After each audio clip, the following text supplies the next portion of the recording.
Hey guys, Wasrik here to talk about my newly acquired Yugoslavian, later Serbian M89 Kevlar helmet. Picked it up at the recent gun show and I'm absolutely ecstatic to have a piece like this.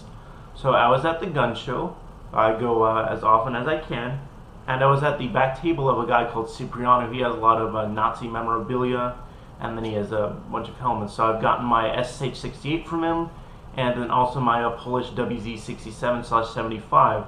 So I see, so I'm just talking to him, asking him about his stuff. He had a Polish cap, a Soviet tanker helmet, and he says, "Hey, did you see the helmet up front?" And I said, "No." So and he points, and what I see, what I think I see at first, is a Yugoslavian M59 or M59/85, just one that's a little bit roughed up. Because he had another one on the table. I thought he had two of them.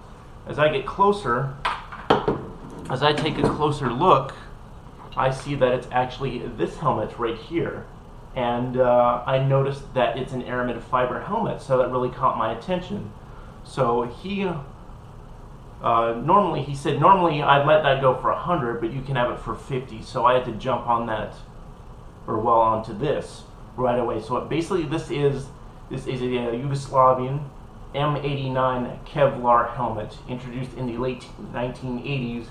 And as far as I'm aware, it is the only Kevlar helmet fielded by a communist nation. So very, very cool piece. As you can see, it's a little bit scuffed up. The paint chip, the aramid fiber weave is showing through. There's no fraying of the aramid material, fortunately, so I'm going to have to repaint this.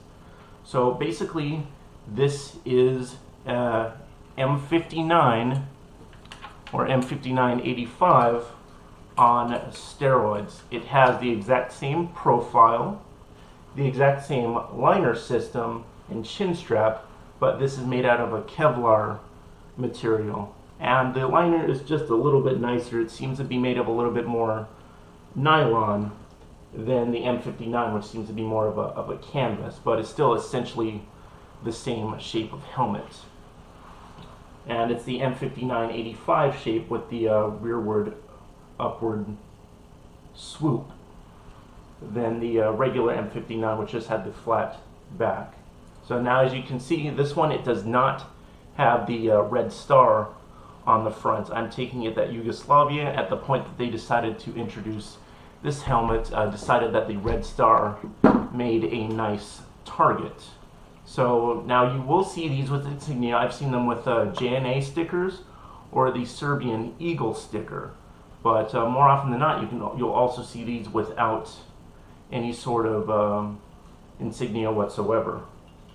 So just very cool.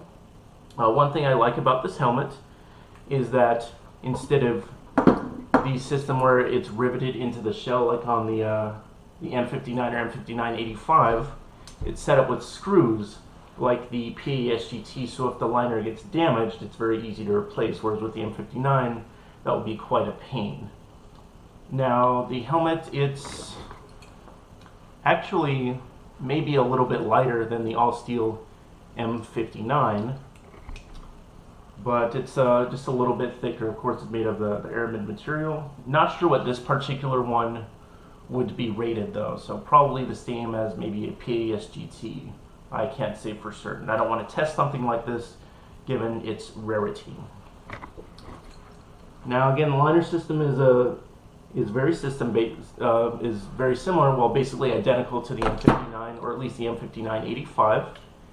It's got a M1 style liner with the asterisk style suspension. This one is made out of a canvas or a nylon type material.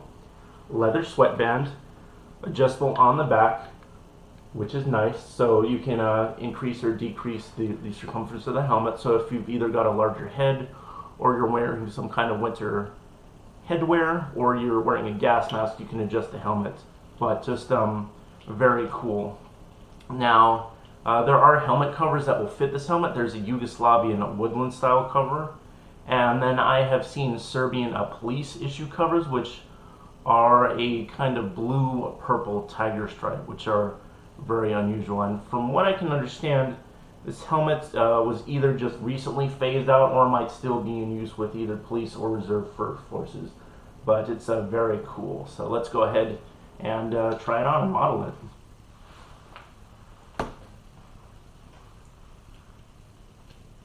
All right. Again, a very comfortable helmet, just a simple chin strap which you can adjust right here. Exactly like the M59-85, and it has the same profile as well.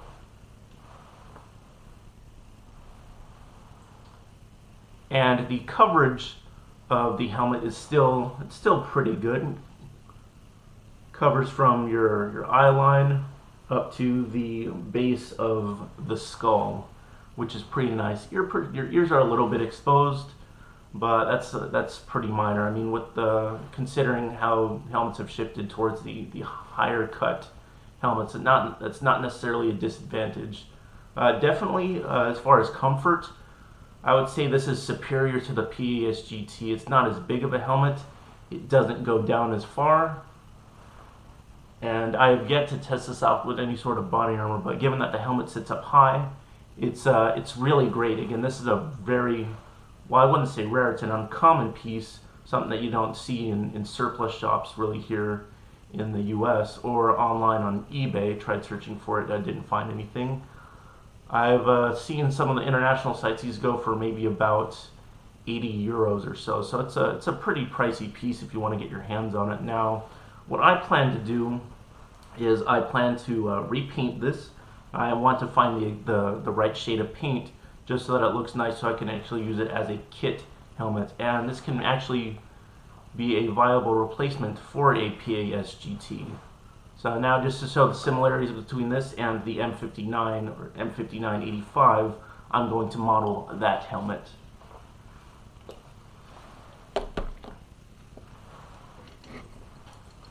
My unissued M59-85. As you can see, the M89 has pretty much the exact same profile, except it's got an upgraded level of protection, and it's very cool. As far as I know, Yugoslavia is the only communist country to have adopted a Kevlar helmet. Most of the other countries under communist rule still were using steel helmets when the fall of communism came, such as Czechoslovakia and Poland, Lithuania, of course, those countries. Bulgaria was still using steel. As far as I know, Yugoslavia was the only communist country to field a Kevlar helmet, and it was later used by Serbian forces, and I believe just recently retired. So just making a very quick video. Hope you guys like it. Please make sure to like, comment, subscribe, and share. Thanks very much for watching.